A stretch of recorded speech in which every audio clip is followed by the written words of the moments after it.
sé si están dando micrófono. Sí, muy bien. Hay que estar preparado para todo lo que estamos viviendo, hermanos, ¿eh? Qué preciosa mañana.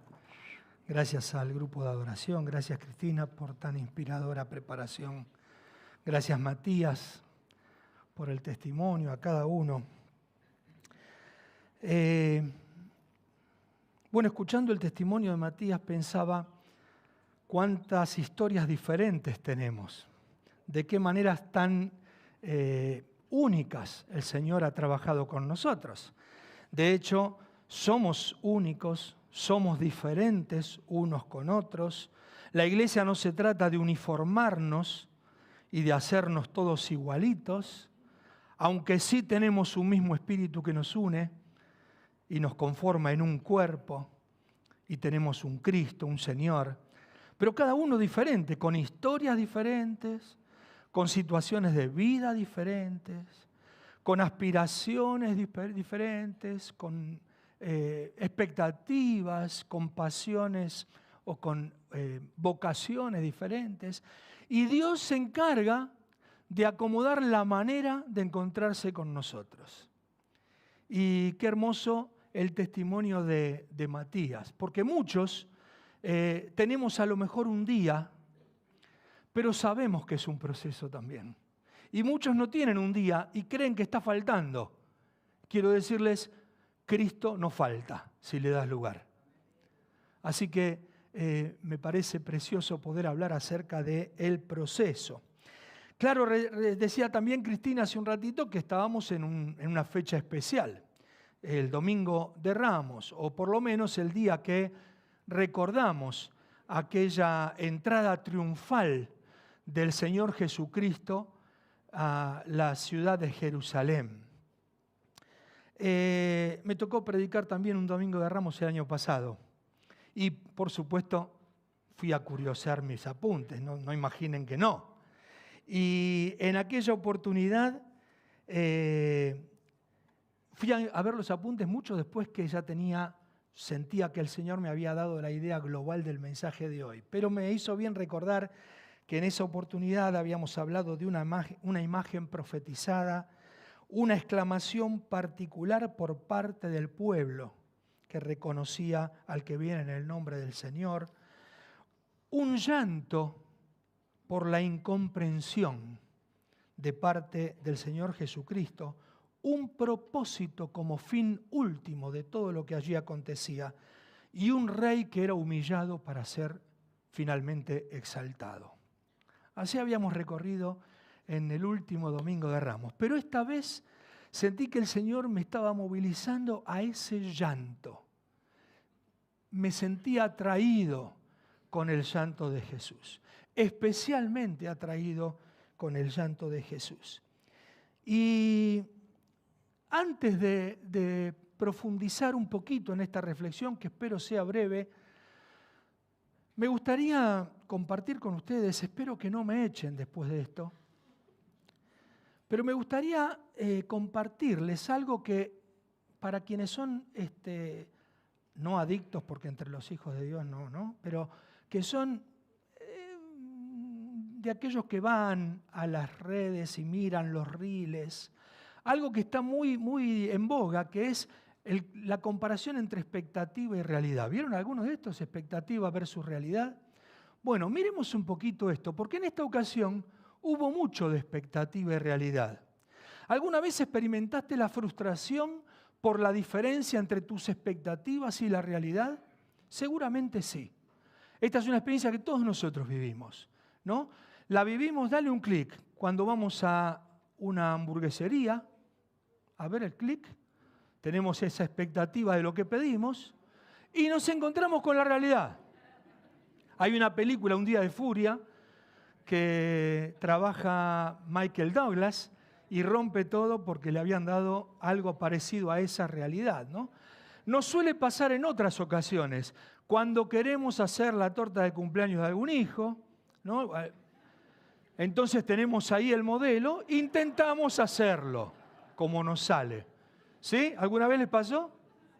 ¿Sí, no? A más de uno. Muy bien. También nos pasa cuando tenemos algún acto escolar. Disfrazamos a un hijo de... Miren qué genial. Fíjense los hilos de seda de el Spider-Man en realidad, ¿no? Son tiras de papel higiénico. Bueno, no se ve muy bien. Ahí estaba tirando. Bueno, la expectativa y la realidad. Y vi uno que es genial. La verdad que no lo tendría que haber puesto porque ya es demasiado, sería un abuso. Pero miren este hombre. Le hicieron con el corte de pelo la cara de Messi. Está increíble, extraordinaria. Y alguien quiso copiarlo y yo no sé qué salió ahí, pero pobrecito, supongo que después se habrá pelado totalmente porque la realidad no condecía con su expectativa, ¿verdad? Bueno, pasemos esto, por favor, no me tomen en cuenta este pecado. Pero lo cierto es que en el Día de Ramos, en ese día que nosotros reconocemos como Domingo de Ramos o el día de la entrada triunfal, se dan muchos escenarios de expectativa versus realidad. ¿Qué esperaba el pueblo? Un libertador de las garras del ejército romano. Un pueblo que estaba esclavizado de alguna manera, porque tenían libertades, pero eran dependientes y tenían que rendirle tributo y eran bastante presionados por el gobierno del Imperio Romano. Y entonces ahí venía Jesús. Y esa exclamación que el pueblo hacía, bendito el que viene en el nombre del Señor, contaba con muchas experiencias diferentes entre los que vociferaban esa frase. No era la misma expectativa para todos. Para la mayoría era al fin viene alguien que nos va a librar del Imperio Romano.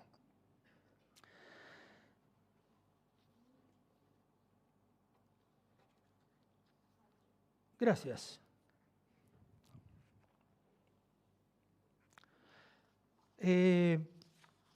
Vamos a leer, y yo voy a reducir un poco la lectura porque ya algo de este escenario lo leímos antes. Cristina nos trajo, creo que el relato en Mateo, si no me equivoco.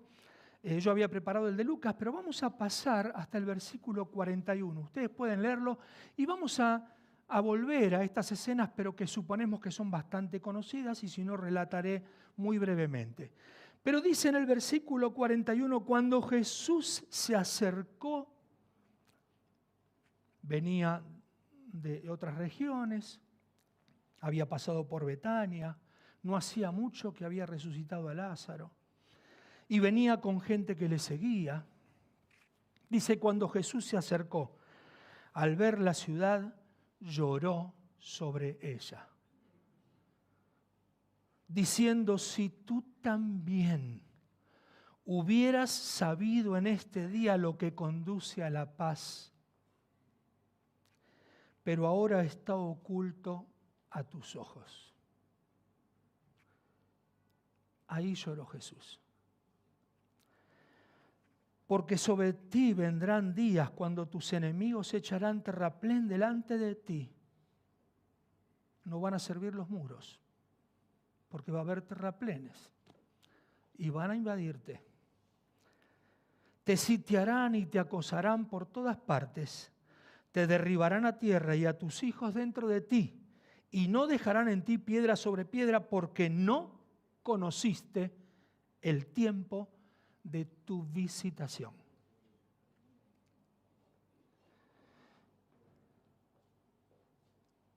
Vamos a dejar aquí. Y entonces volvemos a la situación. Parecía un día de gran celebración.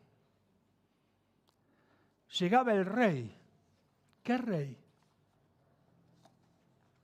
El rey de una nación que necesitaba ser reconquistada, libertada. Ese era el rey que llegaba. Llegaba el Rey de Reyes y el Señor de los Señores. Llegaba el mismo Creador del universo, aquel por quien todas las cosas fueran hechas y sin quien nada hubiera sido hecho de lo que está hecho. Ese era el que llegaba. Y tenía un propósito que no era igual que el que las personas tenían, o la mayoría de las personas tenían, pero no había conciencia de esto. Hosana, salvanos, Señor, salvanos, sacanos de encima a estos soldados, liberanos de esto, queremos ser otra vez una nación libre.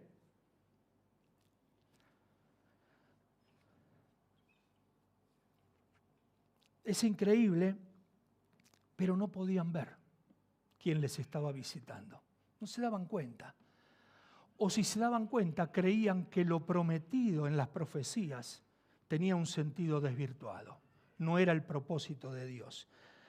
Dice Juan, cuando la gran multitud, Juan capítulo 12, dice cuando, no te preocupes por el texto, dejá la frase anterior, ahí está.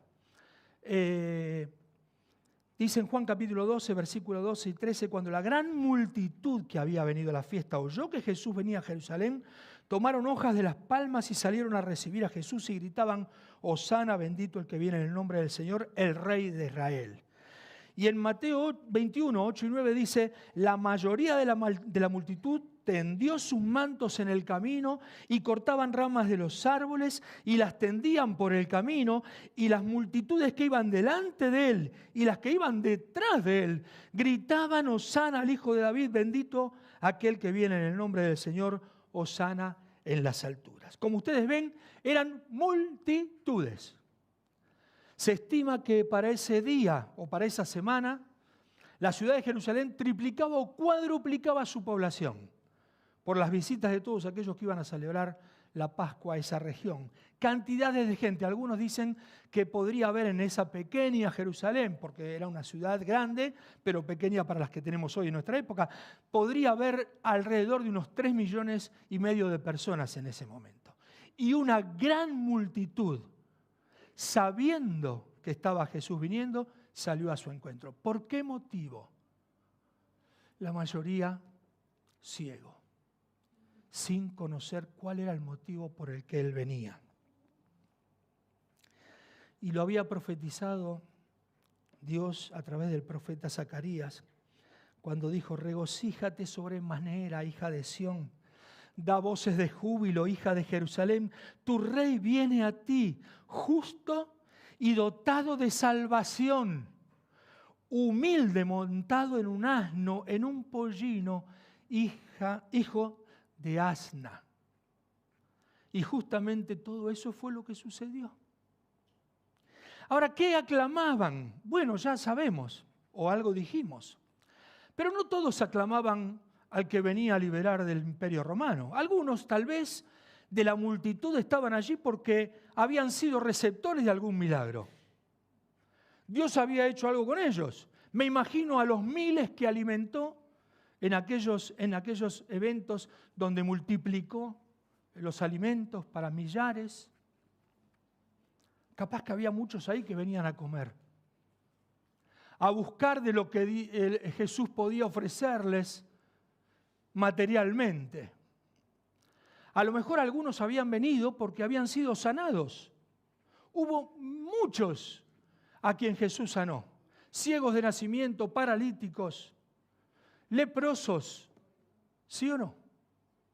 Y hasta había resucitado a Lázaro. Habría tal vez algún testigo de esos eventos que seguían a Jesús con curiosidad.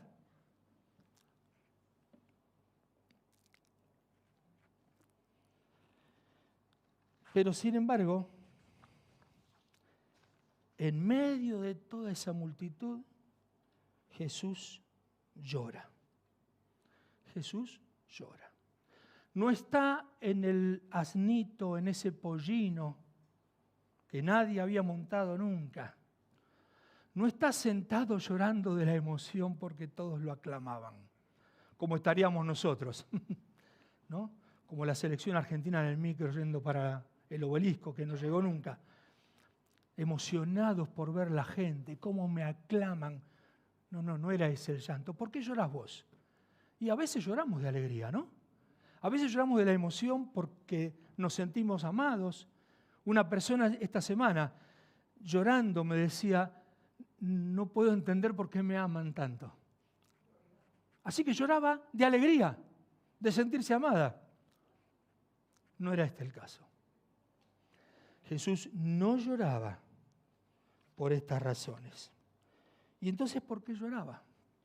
Ahora sí, la diapositiva número 13. Lloraba por amor a su pueblo. Lloraba con un dolor compasivo. Lloraba porque conocía las consecuencias de la falta de comprensión que su pueblo tenía acerca de quién era. No era inocuo, era una ceguera que llevaba a la condenación. Y eso lloraba Jesús. Ver a su pueblo amado, a las personas que él amaba, irremediablemente destinados a la condenación, cuando él venía a salvar. ¿De qué salvación? Bueno, ya vamos a verlo mientras vamos avanzando. Pero dice que aún los mismos discípulos de Jesús no llegaban a comprender del todo lo que sucedía, sino hasta mucho tiempo después. Esto nos lo dice Juan. Es decir, que ni los mismos que estuvieron en el riñón, ¿sí?, los que estuvieron ahí cercanitos, ni siquiera ellos comprendían. De hecho, dice que recién después, cuando Jesús fue glorificado, se acordaron que había escrito el profeta acerca de Jesús y del pollino, y que era el rey, dice, y que le había hecho... Bueno, ahí se dieron cuenta. Así que ni siquiera en ese momento. La duda de los discípulos también cayó sobre ellos esa semana, por eso Pedro le negó. ¿Será? No, me parece que yo no tengo nada que ver con él. Acá se terminó toda la historia, cuando lo vio que él estaba prendido para ser condenado a muerte. Lloraba todo eso. Creo que Jesús lloró y tal vez hoy podría estar llorando, perdónenme esta licencia, por su creación caída, por una expectativa que no se cumplía, porque Él mismo creó todas las cosas en el cielo y la tierra, todo creado por medio de Él y para Él. Él vio cuando todo estaba creado y dijo, es bueno, esto es bueno en gran manera.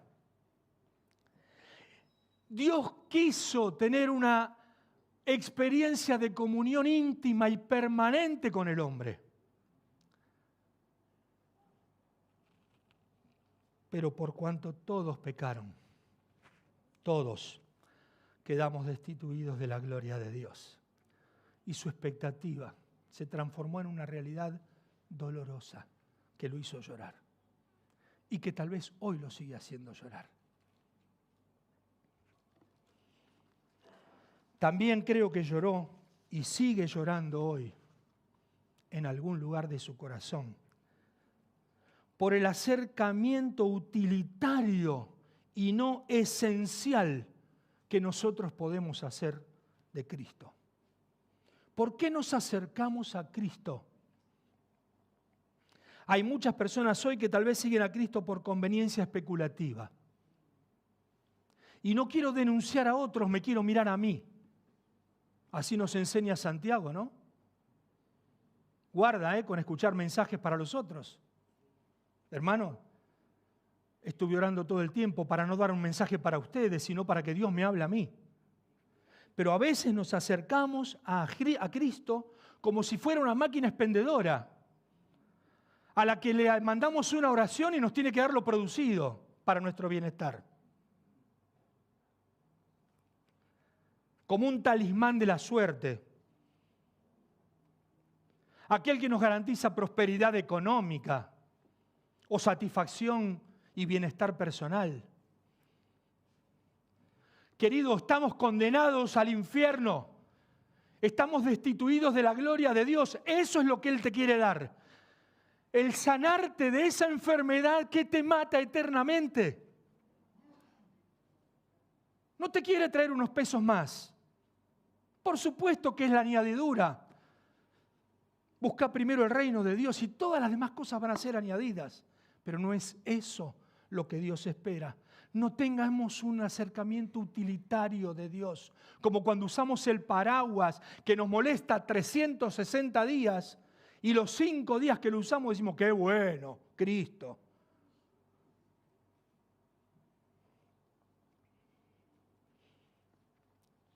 De tal manera amó Dios al mundo, que dio a su Hijo único para que todo aquel que en Él crea no se pierda, sino que tenga vida eterna. No dice para que la pase bomba, aunque te aseguro que la pasamos bomba con el Señor, ¿o no?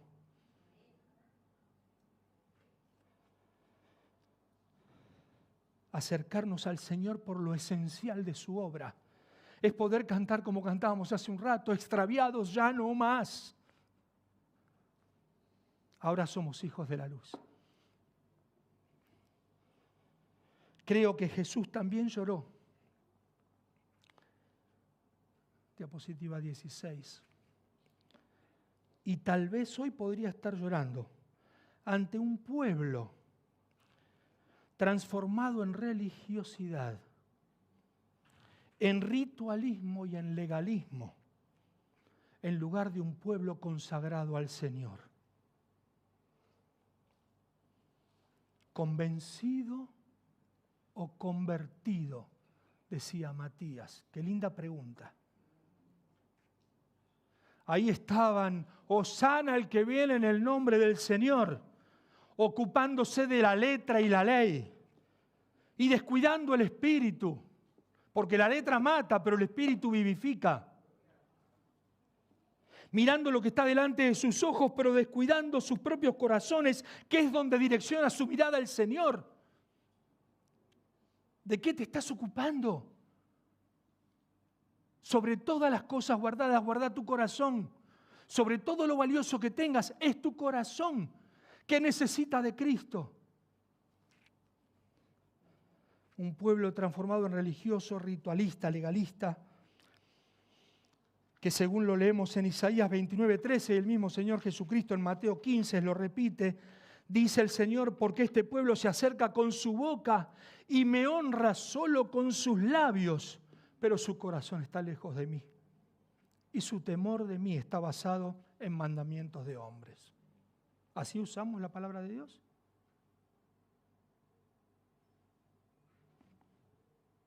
¿Hay que cumplirla? ¿O es tu corazón quebrado ante el Señor, el Rey de Reyes que bajó del cielo y vino a dar su vida por vos? Y como consecuencia de ese amor inmenso, tu vida se consagra a Él.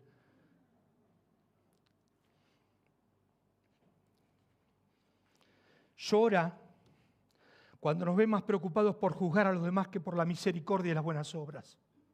Llora cuando ve en mí actitudes que descuidan el amor, la paz, la paciencia, la benignidad, la bondad, la fe, la mansedumbre y la templanza, que son el fruto del Espíritu Santo, que es la única garantía que tenemos de que somos de Él.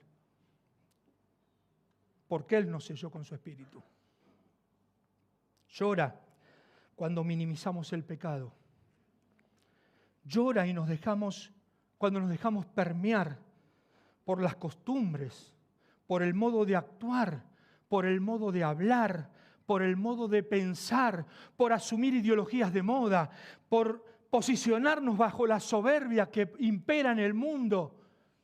Llora cuando filtramos a nuestro antojo las enseñanzas bíblicas de su palabra para hacerle decir a Dios lo que nos resulta conveniente a nuestra propia debilidad. Llora. Llora cuando nos embarramos la mente en pensamientos dañinos respecto de nosotros mismos, de las circunstancias y de las otras personas, en lugar de pensar en todo lo que es bueno, todo lo que es verdadero, todo lo que es honorable, todo lo que es justo, todo lo puro, todo lo amable, todo lo que es de buen nombre, en todo lo que tiene virtud y que merece alabanza. Llora cuando nos dejamos debilitar por nuestros pensamientos y nuestros sentires y dejamos de ocuparnos comprometidamente de nuestra santidad. Todos lo hacen.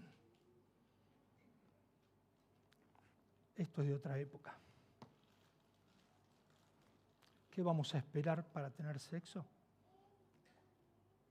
A esta altura del partido. Llora sobre nosotros, porque no entendemos, porque vemos cortito. Llora cuando no tenemos un oído dispuesto, ni un corazón sensible como para adoptar una posición honesta de humildad y quebrantamiento ante la presencia y la palabra de Dios. ¿De qué Dios? El fuerte, el eterno, el Salvador, el admirable, el príncipe de paz, el Rey de reyes, el Señor de señores.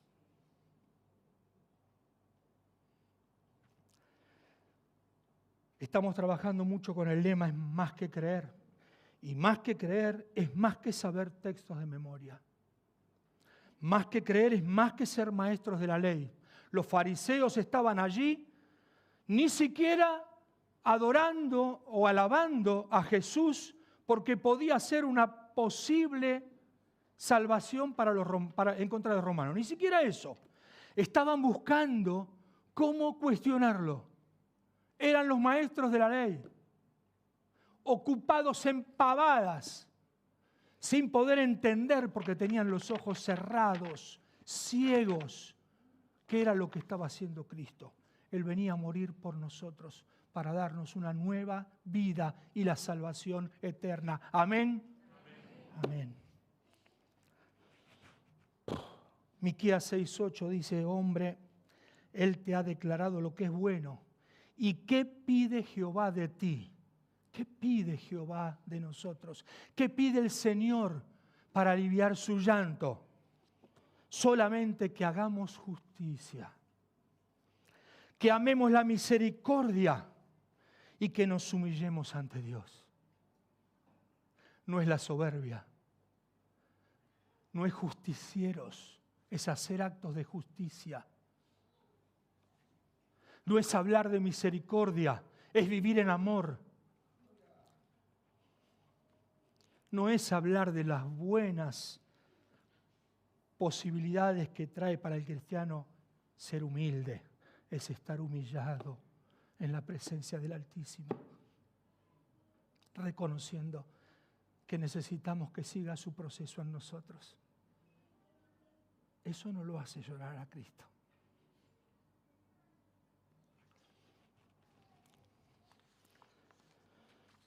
Por último, hermanos,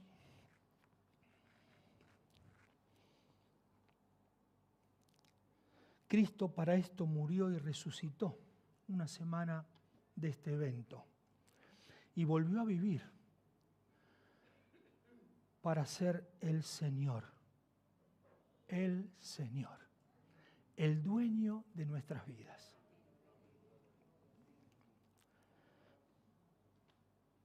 Se me ocurrió, y espero no ser demasiado especulativo con esto, que también Jesús podría estar llorando.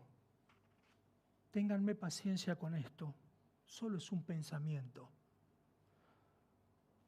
Por nuestra falta de compromiso con la misión que Él nos encomendó ante la inminencia de su venida.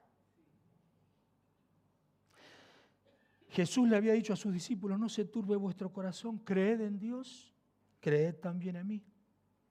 En la casa de mi Padre hay muchas moradas, si no fuera así yo se los hubiera dicho, porque voy a preparar un lugar para vosotros. Y si me voy y prepararé un lugar para ustedes, vendré otra vez y los tomaré conmigo para que donde yo estoy, allí estéis también vosotros y conocéis el camino a donde voy. Yo soy el camino y la verdad y la vida, y nadie viene al Padre sino por mí. Y dice en 2 Pedro 3:9, el Señor no se tarda en cumplir su promesa.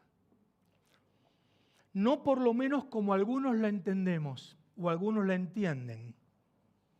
lo tenemos como que tarda en venir, sino que es paciente para con nosotros, no queriendo que nadie perezca. Llora por tener que esperar encontrarse con nosotros, porque no quiere que nadie se pierda. Creo que llora cuando no nos ve comprometidos con llevar el Evangelio a todos aquellos que no conocen de Cristo. Creo que nos tiene paciencia, y no es tardanza, es paciencia.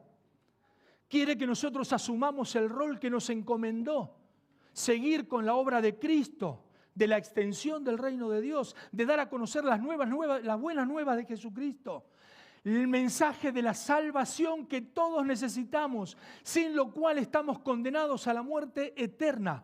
Para eso Cristo vino, para librarnos de esa condenación. Hermanos, tenemos un gran compromiso. Y Jesús, no sé si tenía lágrimas en los ojos, pero hoy está diciendo: Padre, perdónalos porque no saben lo que hacen. Y yo no sé qué haces vos. Yo sé que muchas de estas cosas que digo a veces las hago yo. Y sé que tengo un abogado en Cristo, pero no quisiera que esté llorando por mí. Quisiera llevar la gloria al Señor con mi vida, con mi obediencia, con mis actitudes, con mi ejercicio constante de quebrantamiento. ¿Qué nos estamos jugando? Yo. Quiero para mí, soy el que sabe, soy el que tiene. ¿Qué estamos jugando?